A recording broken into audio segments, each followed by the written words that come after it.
이번 주에는 일자가 4번 겹치는 날이 있죠. 이름하여 빼빼로데이. 그래서 어떤 사람들은 이 빼빼로데이는 살 빼는 날이다 그래가지고 다이어트 하느라고, 어떤 사람들은 연인끼리 서로 선물을 주고받으면서 함께 즐거워하는 날이다 이렇게 그러면서 이제 빼빼로데이가 많이 팔리는 날인데, 저는 그런 생각을 해봤어요. 빼빼로데이를 하나데이로 하면 어떨까? 하나데이. 하나님도 한 분, 예수님도 한 분, 성령님도 한 분, 나도 하나. 그래가지고 하나의 소중함을 일깨우는 날로 생각해보면 어떨까? 구약의 하나님의 백성들이 하나님이 주시는 복을 마땅히 누려야 되고 당연히 누려야 함에도 불구하고 계속 갈등하고 번민하고 누리지 못하는 이유가 뭘까요? 하나 되시는 하나님을 버리고 우상 숭배하고 하나님이 아닌 것을 하나님으로 섬기다가 그렇게 많은 어려움을 당하지요. 상천하지에 한 분 하나님인 줄로 믿습니다. 그래서 여호수아나 엘리야 같은 사람이 그 백성들을 향해서 어느 때까지 너희들이 머뭇머뭇하며 갈등하겠느냐? 하나님만 택하라.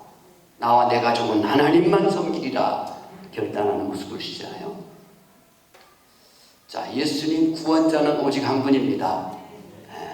어떤 이상한 이단들이 시대별 구원자라는 말을 하면서 그 구원자 반열에다 자기를 끼워 넣으려고, 이 시대의 구원자는 교주래, 교주. 그런데 여러분, 사도행전 4장 12절에서 천하 인간의 구원을 얻을 만한 다른 이름은 주신 일이 오직 예수 그리스도만이 길이요 진리요 생명인 줄 믿습니다. 예수 외에 구원자가 없다는 말이에요. 또 어떤 교주들이, 이단 교주들이 자기가 보혜사라고, 보혜사는 또 다른 보혜사라고 하면서, 여러분, 보혜사는 원래 보혜사는 예수님이시고, 그리고 내가 또 다른 보혜사를 보내리니 그건 성령을 말씀하십니다. 성령. 그래서 보혜사라는 헬라어 단어를 보면 파라크레토스, 영적인 대변자라는 뜻이에요. 영어로 홀리 스피릿이라고, 홀리 스피릿. 거룩한 영이에요. 그러니까 성령, 보혜사가 육신을 입고 있다면 그 보혜사예요. 가짜예요, 가짜. 보혜사는 영이라는 말이에요. 영. 그래서 육신을 입고 있는 건 가짜이기 때문에 늙고 병들고 죽는 거예요.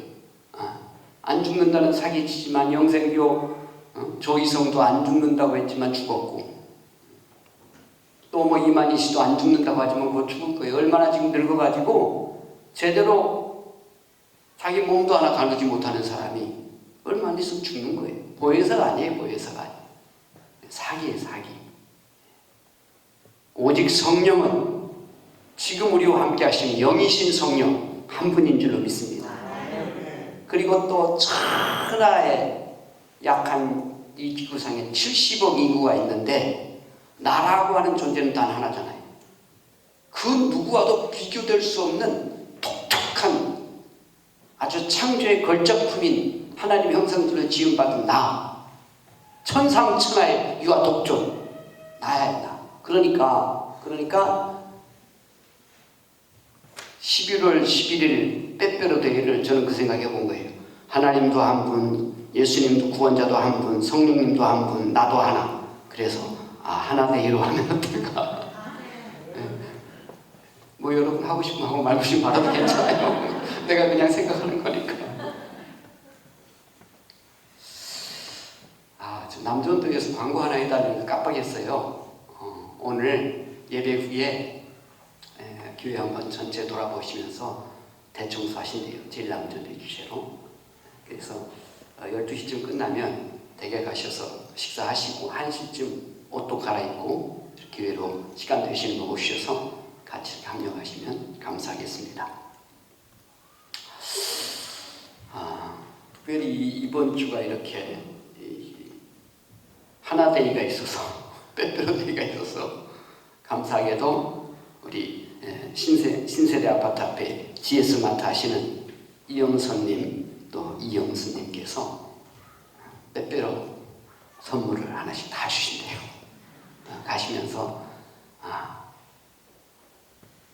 진짜로 한번 여러분이 하나님도 한 분, 예수님도 한 분, 구원자도 한 분, 나와 함께 하신 영원히 함께 하신 성령님도 한 분, 나도 하나, 이 하나의 소중함을 깨달으면서 맛있게 즐기시는 빼빼로 되시기 바랍니다.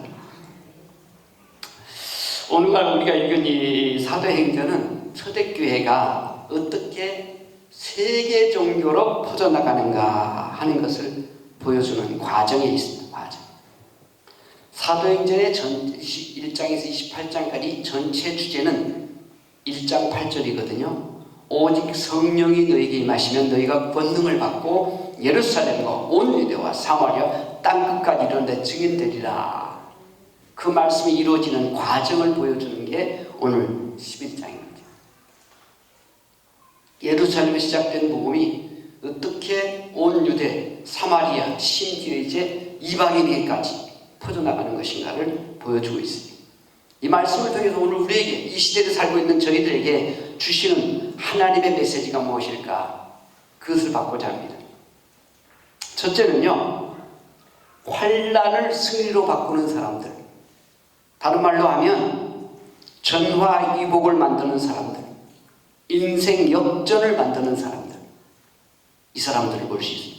자, 19절에 보시면 그때에 스데반에 일어난 환난으로 말미암아 흩어진 자들이 베니게와 구브로와 안디옥까지 이르러 유대인에게만 말씀을 전하는데, 스데반으로 인한 환난, 사도행전 7장부터 나타나 있는 기독교의 엄청난 환난, 예수 믿는 것 때문에 죽을 수도 있고, 예수 믿는 것 때문에 집에서 쫓겨나고, 예수 믿는 것 때문에 엄청난 핍박을 받는 거예요. 감옥에 갇히기도 하고 더 이상 예루살렘에 머물 수가 없는 거예요. 그래서 살기 위해서 흩어지는 거예요. 살기 위해서. 거기 있다가는 잡혀서 감옥에 갈 수 있고, 거기 있다가는 죽을 수도 있고, 거기 있으면 엄청난 핍박을 받기 때문에 그 핍박을 피해서 멀리 떠나는 거예요. 멀리 떠나는. 이 베니게까지. 예루살렘에서 베니게까지는 정확하게 462.7km. 쉽게 말하면 서울에서 부산 정도의 거리. 요즘이야 뭐 차로 KTX 타면 뭐 2시간이면 간다면요. 그런데 그 옛날에 고대 사회에서 2000년 전에 무슨 차가 있습니까? 뭐 비행기가 있습니까? 무슨 KTX가 있습니까? 뭐 걸어서 가야 되고, 조금 형편이 나은 사람은 말 타고 가야 되는데 부산까지 가려고 해봐요. 몇 달을 가야 될까? 몇 달을. 어찌됐건 이렇게 예수 믿는다는 것 하나 때문에, 하나님 믿는다는 것 하나 때문에 엄청난 핍박을 당하고 엄청난 환난을 당하는 사람들이 그 베니게까지, 또 구브로까지, 안디옥까지 막 퍼져나가는 거예요. 퍼져나가는 거예요. 자, 사람이 환난을 당할 때에 그 환난에 대하는 태도가 두 가지로 나타납니다. 첫째는 자포자기야. 이제 다 틀렸어. 절망합니다.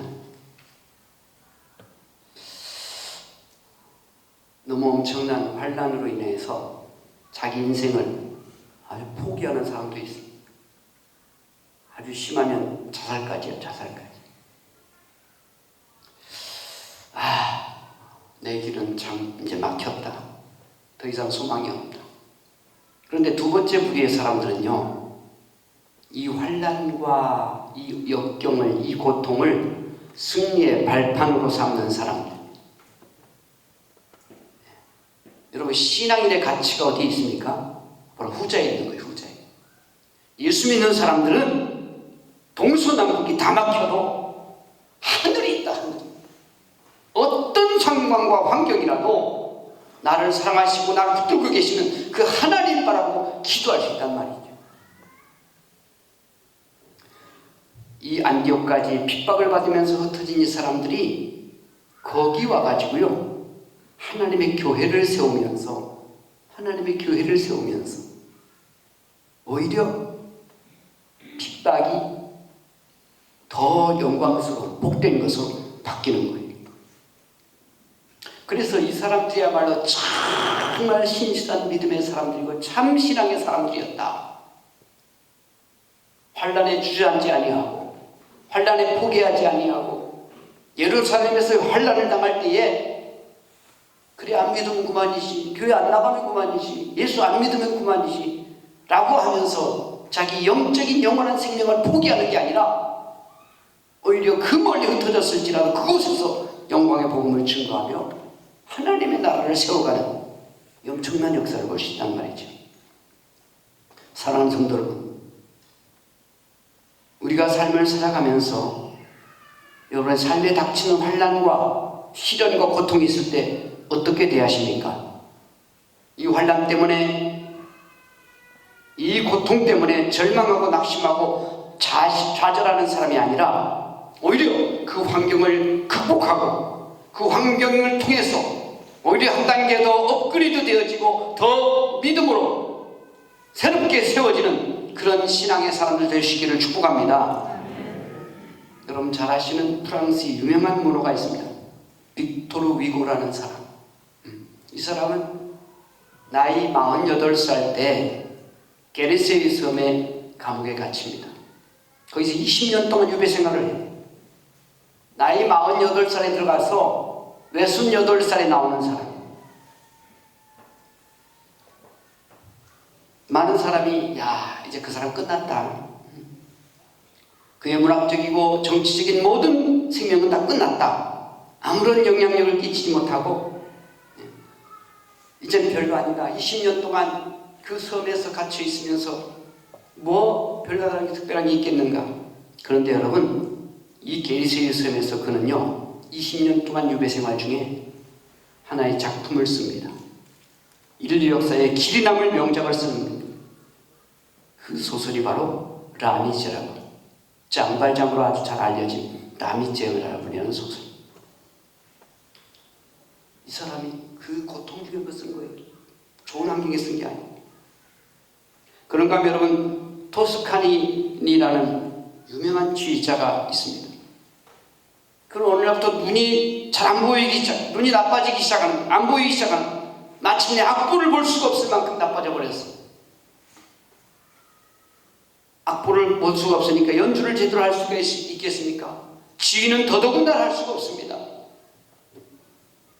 음악가가 돼가지고 눈이 안 보이니 어떡합니까? 지휘자에게는 아주 치명상일 수밖에 없습니다. 음악가로서 절대절명의 위기를 맞이하는 겁니다. 큰 혼란을 맞이한 겁니다. 그런데 이 사람은 자기 눈이 나빠서 악보를 볼 수 없다고, 그래서 연주할 수 없다라고 자기 인생을 포기하지 않습니다. 음악을 포기하지 않습니다. 그 큰 환난을 극복하는 방법을 찾습니다. 그 방법이 무엇인가? 악보를 머리에다 외워버리는 겁니다. 그리고 안 보여도 머리에 있는 악보대로 지휘하면 되는 겁니다. 그래서 그는 유명한 지휘자로 역사의 길이 남게 되었습니다. 여러분, 유명한 존 버년이라는 분 잘 아시잖아요. 우리 10년 동안 감옥살이 했어요. 예수 잘 믿는 것 때문에 너무나도 핍박이 심해가지고.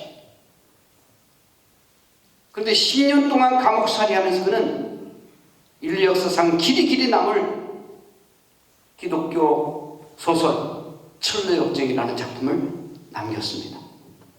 그의 감옥살이 10년이 없었더라면 철로의 역정이라는 작품은 나오지 않았을 것입니다. 또 성경에서도 환난을 승리로 만든 사람들이 많이 있습니다. 그 중에 한 사람이 오늘 본문 25절에 나오는 사울이라는 사람. 이 사람 예수 만나고 나서 계명합니다. 이름을 바울로 바꿉니다. 바울. 사울은 큰 자라는 뜻이고 바울은 작은 자라는 뜻이죠. 아마도 사울의 부모가 자식을 낳고 나서 큰 자가 되라고, 그리고 그 베냐민 지파에서 이스라엘의 초대 왕이었던 사울처럼 되라고 그 이름을 사울이라고 지어줬는 것 같아요. 그런데 이 사울이 예수 만나고 나서는 나는 지극히 작은 자다. 하나님 앞에 자기를 보니까 아무것도 아니라 세상에서 자기를 보고 사람들 가운데 자기를 보면 대단한 사람이지요. 최고의 올라온 사람이고 철학자 중에 철학자고 자랑할 게 많은 사람이었지만 하나님 앞에서 자기를 볼 때에 나는 죄 중에 괴수다. 나는 만삭되지 못하게 난 자다. 만삭되지 못하게 난 자다. 라고 하면서 자기 이름을 바울로 개명해요. 바울. 자, 이 바울이 예수 복음을 전하면서 그야말로 정말 죽도록 충성을 다하는데 예수 만난 후에 자기 생명이 다하는 그날까지 죽도록 그 예수를 주인으로 섬기고 그 주님 앞에 충성을 다하는데 때로는 엄청난 환난을 당합니다. 감옥살이도 많이 했습니다. 그런데 여러분, 그가 감옥살이 하면서 그 환난 가운데서 옥중서신이라는 귀한 하나님의 말씀들을 남깁니다. 에베소서, 빌립보, 골로새서, 빌레몬서 이 네 권이 옥중서신인데 정말 기가 막힌 하나님의 말씀. 바울이 감옥살이 할 때 그 귀한 말씀들을 남겼다는 말이죠. 여러분, 기나긴 인생 살다 보면 누구나 어려움이 있을 수 있고 위기도 만날 수 있습니다.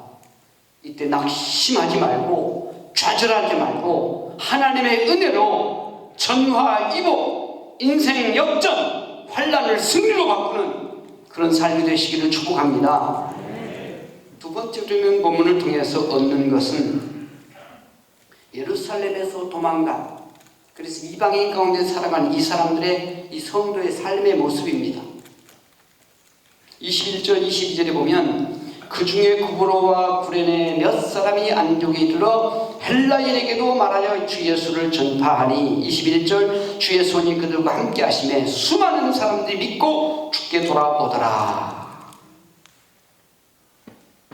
우리가 일상적으로 생각할 수 있는 신앙인의 어떤 모습은 흔히 예수 믿는 사람은 아주 윤리적이고 도덕적이고 착하고 바르게 살아야 된다, 뭐 그런 생각. 또 나아가면, 한 발 더 나아간다면 내 개인적인 욕심만 챙기지 말고 내 이웃을 생각하고 봉사하고 헌신하며 사는 삶을 살아야 된다, 뭐 이 정도로 생각할 수 있습니다. 그런데 여러분, 하나님께서는 그것보다도 더 중요한 한 가지를 말씀하고 있습니다.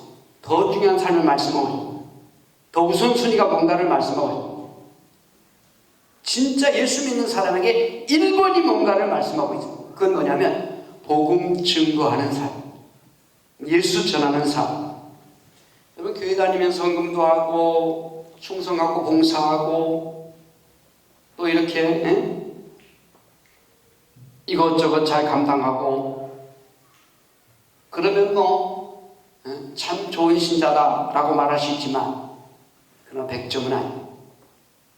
100점은 뭐냐면요, 예수 증거하는 사람, 예수를 증인으로 전하는 사람. 그래 하나님이 야, 너 진짜구나 이렇게 보는 거예요. 안디옥 교인들은요, 그 피난살이 쫓겨다니면서 복음을 전했어요. 19절에 보면 이미 유대를 떠난 동족들에게 복음을 전했고, 유대인들에게 복음을 전했고, 20절에 보면 이방 민족인 헬라 사람들에게 복음을 증거했다라고. 그러면서 수많은 무리가 예수 믿게 되었다는 겁니다.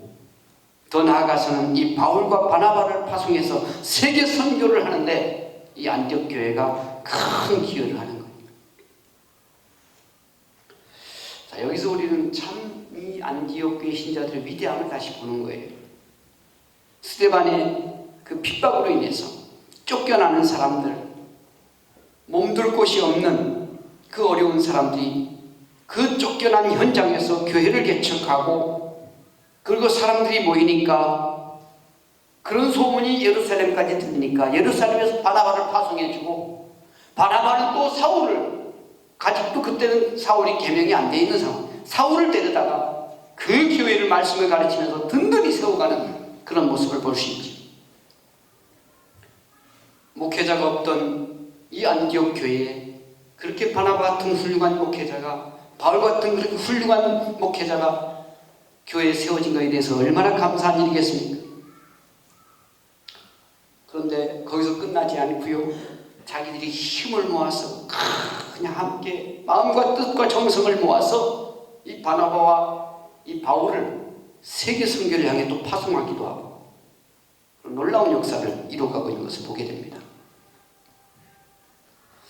다시 말하면 그들은 자기들의 영광과 자기들의 세력 확장과 자기들의 영역 확장을 위한 것만이 아니라 하나님의 영광을 위해서, 하나님 나라 확장을 위해서 자기들을 헌신하고 자기들을 희생하는 그런 모습을 볼 수 있습니다. 내 이름이 역사에 남고 안 남고가 그건 아무 상관이 없습니다. 내 체면이 세워지고 내 자존심이 세워지고 그건 아무 상관이 없습니다. 영광의 복음이 증거된다면 그 일을 위해서 나의 모든 것을 다 포기할 수도 있다는 이런 엄청난 신앙의 모습을 볼 수가 있습니다. 이런 안디옥 교회 성도들은 사는 이유와 목적이 분명했습니다. 그건 예수 복음이었습니다. 예수 복음. 바라기는 우리 신평교회 성도들에게도 사는 이유와 목적이 분명할 수 있기를 축복합니다. 내가 왜 살아야 하는지, 내가 왜 건강해야 하는지, 내가 왜 돈을 벌어야 하는지, 내가 왜 공부를 해야 하는지, 내가 왜 열심히 살아야 하는지, 그 이유가 하나님의 나라 확장을, 하나님의 영광을, 하나님 기뻐하시는 뜻을 이루기 위한 그런 복된 가치를 가지고 있다면 우리 하나님이 그 사람을 축복하지 않을 수가 없을 것입니다.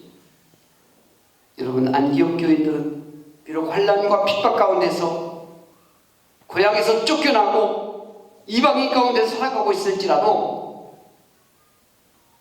그러나 이 복음 증거한 일을 앞장서 섬기실 때에 하나님이 그들을 복되게 만드시는 것입니다.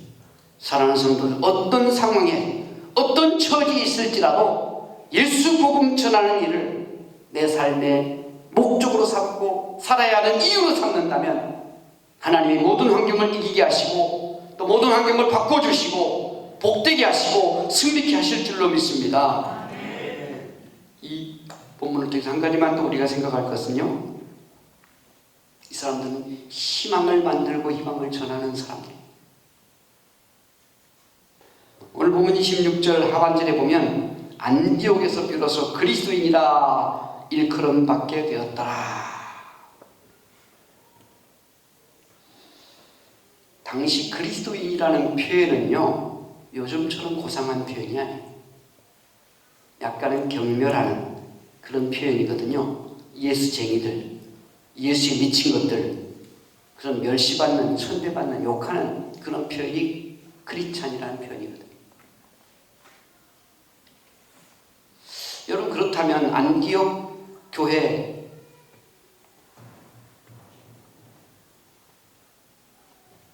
그 교회를 핍박하는 그 안디옥의 도시에 사는 사람들은 과연 예수 믿는 사람들, 기독교인들을 경멸하고 무시하고 욕할 만큼 떳떳하느냐? 결코 그렇지 않아요. 이 안디옥이라는 도시가 문제가 참 많은 도시예요. 안디옥은 당시 로마 제국에서 세 번째로 큰 도시였는데 호화로운 생활과 부도덕한 풍습이 만연해 있었습니다. 스포츠, 오락, 도박, 나이트클럽, 유흥가, 술집, 아주 범죄할 수 있는 곳곳에 그 요소들이 많이 갖춘 환락의 도시였습니다. 특별히 안디옥에서 8km쯤 떨어진 곳에는 데프니라는 신전이 있었는데, 이 데프니라는 신은 여자신입니다. 여자신. 섹스의 신입니다. 섹스의 신. 데프니 사원에는 여사제들이 많이 있었는데 그 여사제들이 신에게 제사의식을 해가면서 섹스를 하는 그런 종교적인 창녀들이었단 말이에요. 종교가 그러다 보니 세상은 더 말할 것도 없습니다. 안디옥이라는 도시는 지중해의 소돔과 고모라 같은 그런 타락한 도시였습니다. 윤리와 도덕이 사라지고 쾌락과 순간의 환락만이 남아서 자기 죽을 줄 모르고 자기 망하는 줄 모르고 그 죽어가는 더러운 도시였습니다.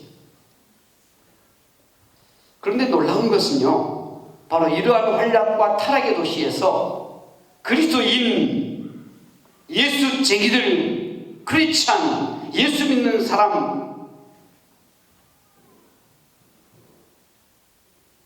이런 그 조롱이 섞인 욕을 들어가면서도요, 그러면서 사실은 그런 사람들이 있기 때문에 안디옥이 지켜지는 것이었고, 그런 사람들이 있었기 때문에 사회가 그래도 깨끗한 부분이 있었던 거예요. 그러면서 교회가 개척되어지고 하나님의 선교에 대한 교두보적인 역할을 할 수 있었던 거예요. 여기서 우리가 한 가지 중요한 사실은요, 하나님은 죄악의 환경 속에서도 일하고 계시는 하나님이에요. 마땅히 버려야 할 도시, 마땅히 망해야 할 도시, 소돔과 고모라처럼 망해야 할 그런 도시지만 하나님은 그 도시를 버리지 않는 거예요. 왜요?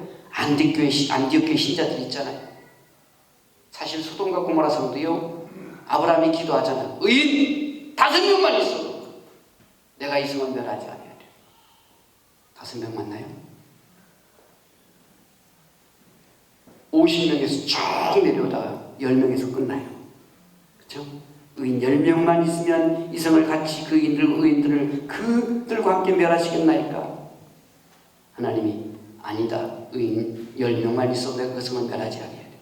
근데 안디옥에는 얼마나 의인이 지금 많습니까? 예수로 거듭난 하나님의 사람들, 예수를 인생의 삶의 가치로 정하고 그것을 목적으로 삼고 사는 그 복된 사람들이 있는데 어찌 하나님이 그 성을 멸하겠습니까? 오히려 그들 때문에 하나님의 역사를 일어나가는 거예요. 세계 선교가 그 죄악의 도시에서 확장돼 가는 거예요. 나중에는 좀 보세요. 로마의 고위 관직들이 결혼의 대상자를 찾을 때는 항상 그리스도인을 찾는 거예요. 왜? 예수 믿는 처녀들이 그래도 세상에 타락한 사람들 같지 않고 순결하고 그리고 깨끗하고 괜찮기 때문에 로마의 고위 관직들이 결혼 대상을 찾을 때는 크리스찬을 찾는 크리스찬. 그러다가 결국 로마가 기독교 국교가 되고 세계 영광 복음이 전파되는 거예요. 구브로와 구레네에서 천리길을 쫓겨온 이름 없는 사람들, 절망의 환경에 그들은 굴하지 아니하고 멸시와 천대와 조롱과 욕을 먹어가면서도 희망을 버리지 않습니다. 희망의 세계를 만들어갑니다. 자신들의 역경과 환난을 탓하는 것이 아니라 오히려 깊은 절망의 도시 안디옥에서 그리스도라는 희망을 심고 있는 사람들, 절망의 도시에 희망을 심는 사람들, 바로 오늘을 사는 우리 크리스찬의 모습이 되어야 할 줄로 믿습니다. 그래도 교회가 있기 때문에 소망이 있다. 그래도 예수 믿는 사람들은 소망이 있다. 환경이 비록 어두울지라도 답답할지라도 일어나라 빛을 발하라 말씀하시는 그 하나님의 사람이 되어서 주님 이제 내가 빛으로 서겠습니다. 빛을 발하겠습니다. 하나님 영광을 선포하겠습니다. 희망을 심는 하나님의 사람들 될 수 있기를 주님의 이름으로 축복합니다. 아멘. 아버지, 세상이 어둡다고 어둠만 탓하지 않게 도와주시고 이제 내가 일어나 빛을 발하게 도와주시옵소서. 안디옥 교회 신자들처럼 세상에 희망이 되게 도와주시고 안디옥 교회 성도들처럼 환경을 온전히 이겨서 오히려 그 승리의 발판으로 삼는 하나님의 사람들 되게 하옵소서. 코로나 아니라 그 어떠한 어둠의 환경이 닥친다 할지라도 영원한 빛 되신 주님을 바라고 믿음으로 승리하는 하나님의 사람들 되게 하옵소서. 예수님의 이름으로 감사기도 하옵나이다. 아멘.